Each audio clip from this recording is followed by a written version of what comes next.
Otoridad sa Cagayan de Oro City nagpahimangno sa mga Cagayanon nga mag-igmat sa pagkatag sa peking tambal. Human nag-viral ang video sa gingong peke nga paracetamol.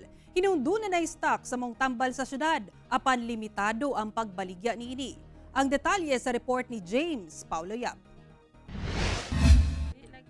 Sa viral video nga gipost ni Donna Jean Hadap sa iyang social media account, makita ang usa ka banig sa tambal nga paracetamol nga napalit kuno sa iyang mama sa usa ka ambulant vendor sa Cogon Market.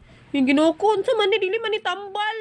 Apan sa dihang ila kunong giabrihan ang tambal, natingala sila nga humok kini ug daling madugmok. Palitan mo gud big mga tambal. Sagara man gid mapait na mo iskan pitong gahi biya siya. Dugo siya may siya. Tingala man gud ko kay ni uli akong mama palit niya ato pagkaugma nagkarakara siya uli. Kay guys stock man gud akong mama og tambal. Pag uli niya siya ang tambal kay piki ko ha. Asa dito tapay man daghan man gud kaayo to. Tus pag tan-aw na ako anya na ko discover nga madugmok gid di ay siya. Kini karon ang aktual nga tambal nga napalit sa usa ka pamilya dinhi sa Cagayan de Oro City sa Cogon Public Market. Ginatawag nila kini karon og peke tungod kay dali ra kuno kini mabungkag. Sukwahi sa tambal nga mapalit sa usa ka butika. Nagdala sab kini karon og kahadlok dinhi sa syudad. Ang maong insidente nakaabot na sa Committee on Trade and Commerce sa Cagayan de Oro City Council. Aminado ang otoridad nga sa miaging semana halos wala gyud supply alang sa paracetamol sa syudad. Pahimangno sa mga opisyal nga sa mga lehitimong butika lamang mamalit og tambal aron dili mabiktima sa peke. The Department of Trade and Industry was also there, si San Juan, to look into these allegations. Kung naagani fake, dakop yun na siya.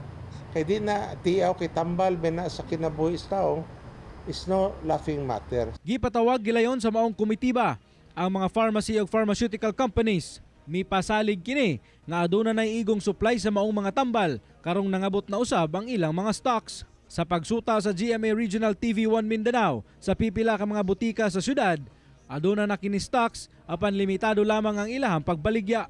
Mandate sa FDA karon nga giingnan mi nga limit lang gid among ihatag kanang sa hoarding lagi sa mga paracetamol. Oo, so mo lang sana siya limit lang gid. Dako ang pasalamat ni Nanay Vivian Ibon tungod pipila ka semana na nga naglisod kuno siya sa pagpangita og paracetamol. Tanan diri wala. Lisod kay pangitaon. There is an assurance, but mao lagi ang assurance can fall on empty promises. We will monitor. Kaya the problem on paracetamol is nationwide. Kauban si Makoy Sempron sa kamera. Ako si James Paulo Yap para sa One Mindanao.